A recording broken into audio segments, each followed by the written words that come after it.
आगे बढ़ेंगे बड़ी खबर के साथ ही यूपी नगर निकाय चुनाव पर इस वक्त की सबसे बड़ी खबर आपको बता दें, हाईकोर्ट के आदेश पर सुप्रीम कोर्ट ने रोक लगा दी है। ये बड़ी जानकारी मिल रही है और बिना आरक्षण के जनवरी में चुनाव के आदेश पर रोक लगा दी गई है। सुप्रीम कोर्ट ने सरकार से नया नोटिफिकेशन जारी करने को कहा है। यूपी सरकार की याचिका पर सुप्रीम कोर्ट ने नोटिस जारी किया है। राज्य सरकार से 3 हफ्ते में सुप्रीम कोर्ट ने जवाब मांगा है। इधर हाईकोर्ट ने सभी तथ्यों पर ध्यान देकर आदेश दिया है। सुप्रीम कोर्ट ने यह साफ तौर पर कह दिया है और सुप्रीम कोर्ट ने यह भी कहा है कि हाईकोर्ट ने सभी तथ्यों को ध्यान में रखकर अपना आदेश दिया है। राज्य ने ध्यान में रखकर आरक्षण को लेकर ध्यान नहीं रखा और सुप्रीम कोर्ट ने संकेत ये दिया है कि वो कल भी इस पूरे मामले पर सुनवाई जारी रखेगा। मुख्य न्यायाधीश ने कहा है कि स्थितियां बिल्कुल स्पष्ट है कि किस तरह से ओबीसी आरक्षण दिया जाना है। तो ये बड़ा अपडेट मिल रहा है। यूपी नगर निकाय चुनाव पर सुप्रीम कोर्ट में सुनवाई शुरू हो गई। उसके बाद अब सुप्रीम कोर्ट की तरफ से हाई कोर्ट के एक आदेश पर रोक लगा दी गई है, जिसमें यह कहा गया था कि जनवरी तक नगर निकाय चुनाव होने हैं। बिना आरक्षण के जनवरी में चुनाव के आदेश पर जो सुप्रीम कोर्ट है उसकी तरफ से रोक लगा दी गई है। ये बड़ा अपडेट मिल रहा है और साथ ही साथ अब कल भी मामले की सुनवाई जारी रह सकती है। जिस तरीके से आज सुनवाई हुई उसे लेकर अब ये संकेत मिल रहे हैं कि इस पूरे मामले को लेकर कल भी जो सुनवाई है वो जारी रह सकती है। तो ये बड़ी जानकारी मिल रही है। यूपी नगर निकाय चुनाव से जुड़ी हुई आज सुप्रीम कोर्ट में सुनवाई हुई और सुप्रीम कोर्ट ने हाई कोर्ट के एक फैसले पर रोक लगा दी है। हाई कोर्ट के आदेश पर सुप्रीम कोर्ट ने रोक लगा दी है, जिसमें बिना आरक्षण के जनवरी में चुनाव कराने के आदेश दिए गए थे हाई कोर्ट की तरफ से और इसी आदेश पर सुप्रीम कोर्ट की तरफ से अब जो है रोक लगा दी गई है। सुप्रीम कोर्ट ने सरकार की याचिका पर 3 हफ्ते में जवाब देने को कहा है। नोटिस दिया है सुप्रीम कोर्ट ने राज्य सरकार को और कहा है कि 3 हफ्ते में जवाब सरकार को पेश करना होगा। जिस तरीके से हाईकोर्ट ने आदेश सुनाया है, जिन तथ्यों को लेकर आदेश सुनाया गया है हाईकोर्ट की तरफ से, उसे सही करार दिया गया है सुप्रीम कोर्ट की तरफ से और अब एक नोटिस जारी किया गया है राज्य सरकार को, जिसमें यह कहा गया है कि 3 हफ्ते के अंदर राज्य सरकार को इस पर जवाब देना होगा। आपको बता दें कि कल भी मामले में सुनवाई जारी रखेंगे और मुख्य न्यायाधीश ने यह भी कहा है कि स्थितियां बिल्कुल स्पष्ट है कि किस तरीके से ओबीसी आरक्षण दिया जाना है। अविनाश लगातार हमारे साथ बने हुए हैं। अविनाश, क्या अपडेट है?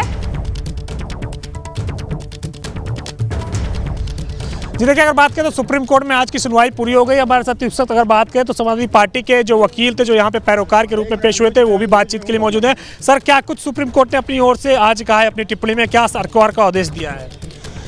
सुप्रीम कोर्ट ने सरकार को कोई आदेश नहीं दिया है। जो सरकार आई थी हाई कोर्ट के स्टे कराने के लिए, हाई कोर्ट के आर्डर को, उसको सुप्रीम कोर्ट ने फिलहाल स्टे कर दिया है और सरकार ने जो कमीशन बनाया है, कमीशन को जो है उसका कमीशन का कार्यकाल सुप्रीम कोर्ट ने कहा है कि 3 महीने के अंदर आप ख़त्म कीजिए। स्पेशली अगर हो सकता है तो एज सून एज पॉसिबल 31 मार्च तक 2023 तक कमीशन अपना रिपोर्ट दे दें, जिसके आधार पर इलेक्शन कराया जाए। उस पोर्शन को छोड़कर बाकी जो हाई कोर्ट का डायरेक्शन था उसको सुप्रीम कोर्ट ने स्टे कर दिया है। अगर आप बात करें तो साथ में सुप्रीम कोर्ट ने यह भी आदेश दिया है कि कोई बड़ा नीतिगत फैसला एडमिनिस्ट्रेशन नहीं लेगा और तब तक एडमिनिस्ट्रेटर निकायों को चलाएगा। हाँ, एक्चुअली ये है कि कार्यकाल जब निकायों का सबका जिनका खत्म होता जा रहा है, उसके बारे में हाई कोर्ट ने एडमिनिस्ट्रेटर अपॉइंट करने के लिए बात कहा था, तो उस पर सुप्रीम कोर्ट ने कहा लेट अस एडमिनिस्ट्रेटर उसको काम करेगा, बट किसी भी निकाय के बारे में एडमिनिस्ट्रेटर कोई बड़ा फैसला नहीं लेगा, फाइनेंशियल चीज़ों को डील करेगा। क्योंकि आप समाजवादी पार्टी की ओर से यहाँ पे वकील थे, तो क्या आप लोग इस फैसले से, इस आदेश से संतुष्ट हैं? हम बिल्कुल इस फैसले से, आदेश से संतुष्ट हैं, क्योंकि हमारा मेन पर्पस पार्टी से नहीं था। मेरा मेन पर्पस था ओबीसी का रिजर्वेशन खत्म नहीं होना चाहिए।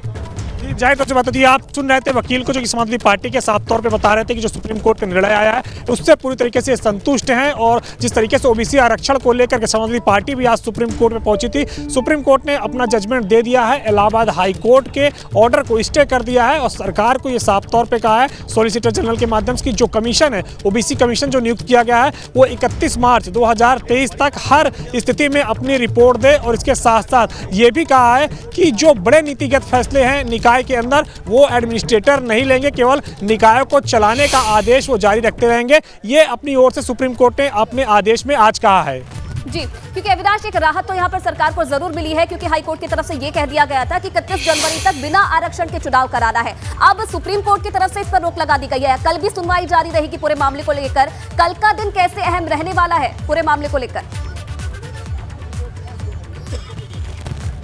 देखिए, अगर बात किया तो अब कल मामले की सुनवाई नहीं होगी, क्योंकि सॉलिसिटर जनरल की जब अपनी दलीलें रख रहे थे तब सीजीआई ने एक टिप्पणी जरूर की थी कि हम मामले को क्या कल सुन सकते हैं क्या। तो जब सॉलिसिटर जनरल ने अपनी सहमति जताई थी उसके बाद भी सीजीआई ने दलीलों को सुनने का क्रम आगे जारी रखा, और जब दलीलें पूरी रख दी गई सॉलिसिटर जनरल तुषार मेहता की ओर से, तब सुप्रीम कोर्ट ने अपनी ओर से ऑर्डर पास कर दिया है। ऑर्डर में सर्वप्रथम ये कहा गया है कि इलाहाबाद हाई कोर्ट का जो आदेश है उस पर सुप्रीम कोर्ट स्टे लगाता है। नंबर 1 आदेश ये रहा है। नंबर 2 आदेश ये रहा है कि जिस तरीके से उत्तर प्रदेश सरकार की ओर से सॉलिसिटर जनरल तुषार मेहता ने बताया कि जो कमीशन बना है ओबीसी का, उसका 6 महीने का कार्यकाल है और 6 महीने को उसे अपनी रिपोर्ट देनी है, लेकिन सुप्रीम कोर्ट ने कहा कि 3 महीने में रिपोर्ट देनी होगी, 31 मार्च 2023 तक रिपोर्ट देनी होगी। और इसके साथ साथ ये भी तीसरा जो आदेश दिया है कि जो निकाय चुनाव है जहां पे 31 जनवरी 2023 को समाप्त हो रहा है कार्यकाल तमाम सारे निकाय चुनाव के अंदर, वहां पे एडमिनिस्ट्रेटर निकाय को चलाएंगे और कोई बड़ा फैसला नहीं लेंगे, जो केवल निकाय को चलाने के लिए जरूरी फैसले हैं केवल वही लेंगे।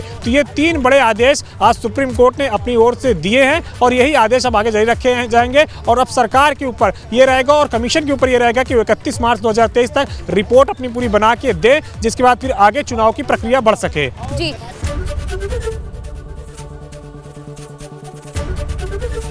एबीपी गंगा, खबर आपकी, जुबान आपकी।